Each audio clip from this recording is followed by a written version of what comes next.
Assalamualaikum warahmatullahi wabarakatuh. Perkenalkan, nama saya Istin Masufa. Saya perwakilan dari kelompok 2. Di sini kami akan mempresentasikan hasil diskusi kelompok kami dengan judul Pajak Penghasilan 23. Maka dari itu, izinkan saya memperkenalkan anggota kelompok kami. Pertama ada Isna Ayu Multani Tingas dengan NIM 7101421348. Yang kedua ada Bella Kalistatus Suroya dengan NIM 7101421350. Yang ketiga ada Natasha Ayu Ramadina dengan NIM 7101421352. Yang keempat ada Salma Twesti Atta Febrian PD dengan NIM 7101421353. Kelima ada Cindy Claudia Angelina dengan NIM 7101421357. Yang terakhir ada saya sendiri sebagai moderator Istin Masufa dengan NIM 7101421359. Untuk itu, saya mempersilahkan kepada anggota kelompok 2 untuk memaparkan materinya. Pajak penghasilan pasal 23.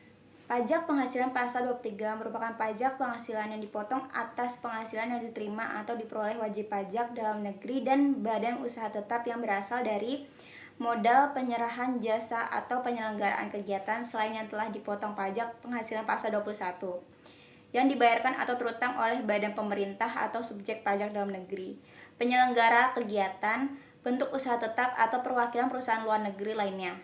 Subjek pajak atau penerima penghasilan yang dipotong pajak penghasilan pasal 23 adalah wajib pajak dalam negeri dan bentuk usaha tetap. Tarif pajak penghasilan pasal 23 dan objeknya. Objek pajak penghasilan pasal 23 terdiri dari dividen, bunga, royalti, hadiah, penghargaan, bonus, dan sejenisnya selain kepada orang pribadi. Sewa dan penghasilan lain sehubungan dengan penggunaan harta kecuali sewa tanah dan atau bangunan. Imbalan sehubungan dengan jasa teknik, jasa manajemen, jasa konstruksi, jasa konsultan, dan jasa lain selain jasa yang telah dipotong pajak penghasilan pasal 21. Tarif PPh 23 dan objeknya. Tarif PPh 23 dikenakan atas nilai dasar pengenaan pajak DPP atau jumlah bruto dari penghasilan. Ada dua jenis tarif yang dikenakan pada penghasilan, yaitu 15% dan 2%. Tergantung dari objek PPh pasal 23 tersebut. Berikut ini adalah daftar tarif dan objek PPh pasal 23. Yang pertama, tarif 15% dari jumlah bruto atas dividen, kecuali pembagian dividen kepada orang pribadi dikenakan final, bunga, dan royalti. Hadiah dan penghargaan selain yang telah dipotong PPh pasal 21. Yang kedua, tarif 2% dari jumlah bruto atas sewa dan penghasilan lain yang berkaitan dengan penggunaan harta kecuali sewa tanah dan atau bangunan.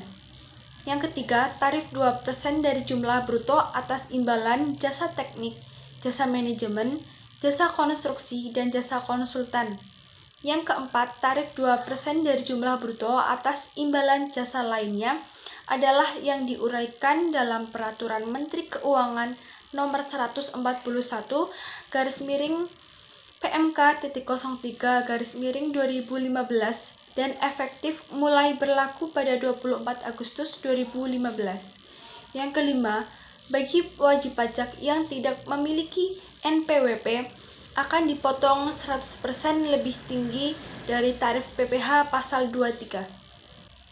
Yang keenam, jumlah bruto adalah jumlah penghasilan yang dibayarkan, disediakan untuk dibayarkan atau telah jatuh tempo pembayarannya oleh badan pemerintah, subjek pajak dalam negeri, penyelenggara kegiatan, bentuk usaha tetap atau perwakilan perusahaan luar negeri lainnya kepada wajib pajak dalam negeri atau bentuk usaha tetap tidak termasuk yang pertama, pembayaran gaji, upah honorarium, tunjangan, dan pembayaran lain sebagai imbalan sehubungan dengan pekerjaan yang dibayarkan oleh wajib pajak penyedia tenaga kerja kepada tenaga kerja yang melakukan pekerjaan berdasarkan kontrak dengan pengguna jasa.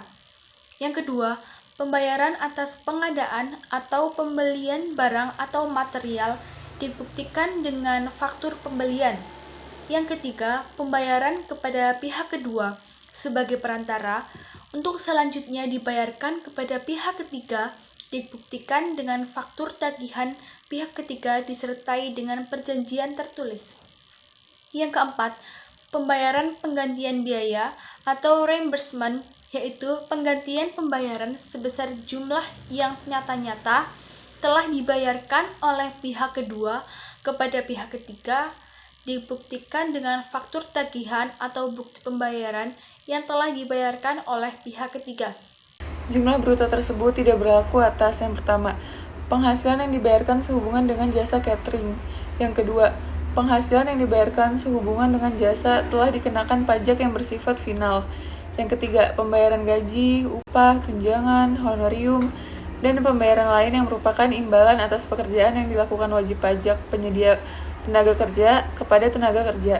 Yang keempat, pembayaran kepada penyediaan jasa yang merupakan hasil pengadaan barang atau material terkait jasa yang diberikan. Yang kelima, pembayaran melalui penyedia jasa kepada pihak ketiga.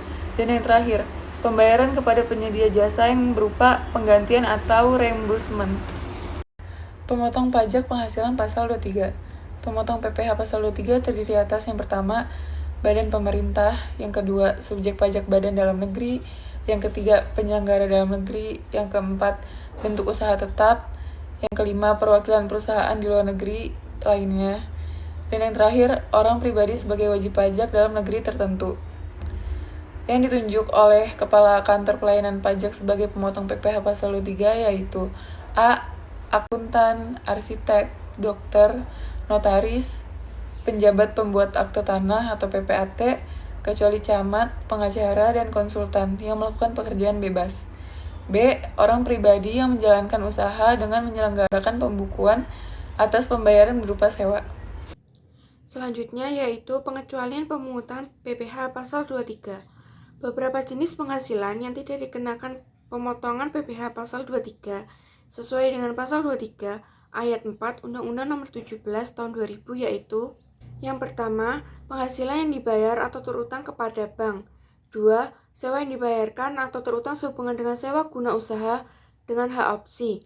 3. Bagian laba yang diterima atau diperoleh anggota dari perseroan komanditer yang modelnya tidak terbagi atas saham-saham dan kongsi termasuk pemegang unit penyertaan kontrak kolektif. 4. Sisa hasil usaha koperasi yang dibayarkan oleh koperasi kepada anggotanya. 5. Penghasilan yang dibayar atau terutang kepada badan usaha atas jasa keuangan yang berfungsi sebagai penyalur pinjaman atau pembiayaan yang diatur oleh PMK.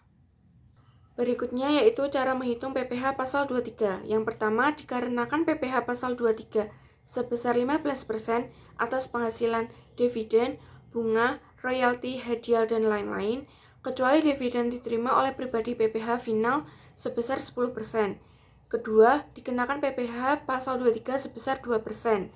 Yang A, sewa dan penghasilan lain sehubungan dengan penggunaan harta, kecuali sewa tanah dan atau bangunan PPh final sebesar 10%. Yang B, imbalan sehubungan dengan jasa teknik, jasa manajemen, jasa konstruksi, jasa konsultan, dan jasa lain selain jasa yang telah dipotong PPh pasal 21. Ketiga, terhadap wajib pajak yang tidak memiliki NPWP dikenakan tarif lebih tinggi 100% dari tarif tersebut di atas, 200 dikali pajak terutang. Baik, selanjutnya kita akan mempelajari tentang contoh perhitungan pajak penghasilan pasal 23. Untuk contoh kasus pertama, pada tanggal 10 Mei 2020, PT Sukses Jaya membagikan dividen masing-masing sebesar 10 juta rupiah kepada 20 pemegang sahamnya. Atas dividen yang dibagikan, PT Sukses Jaya memungut PPh pasal 23 sebesar 15%. Nah, untuk perhitungannya sendiri itu seperti yang ada di dalam PPT, yaitu 15% dikalikan dengan 10 juta, sama dengan 1.500.000. Nah, berhubung yang mendapatkan dividen ini adalah 20 orang, jadi 1.500.000 ini dikalikan 20 ya, sama dengan 30 juta. Untuk 30 juta ini merupakan pajak terutang PT Sukses Jaya yang terhitung dan harus dibayarkan pada tanggal 31 Mei tahun 2020. Dan untuk penyetorannya itu paling lambat pada tanggal 10 Juni 2020. Sedangkan untuk pelaporannya sendiri itu paling lambat tanggal 20 Juni 2020. Oke, kita lanjut ke contoh kasus kedua. Untuk kasus kedua ini, Soalnya pada tanggal 20 Agustus 2020, PT Maju Karya memberikan bunga atas pinjaman. PT Maju Karya membayarkan bunga kepada PT Rakyat Maju sebesar 90 juta. Nah, untuk perhitungannya sendiri itu hampir sama dengan contoh kasus pertama, yaitu dikalikan dengan 15%. Jadi 15% dikalikan dengan 90 juta yaitu 13.500. Nah, untuk 13.500 ini merupakan pajak terutang dari PT Maju Karya yang harus dibayarkan paling lambat yaitu tanggal 31 Agustus tahun 2020. Sedangkan untuk penyetorannya paling lambat tanggal 10 September 2020. Dan untuk pelaporannya sendiri yaitu paling lambat tanggal 20 September 2020. Demikian presentasi dari kelompok kami. Saya ucapkan terima kasih kepada audiens yang telah menyimak dengan antusias. Mohon maaf jika banyak salah kata atau yang kurang berkenan di hati kalian. Saya ucapkan mohon maaf yang sebesar-besarnya. Wabillahi taufiq wal hidayah. Wassalamualaikum warahmatullahi wabarakatuh.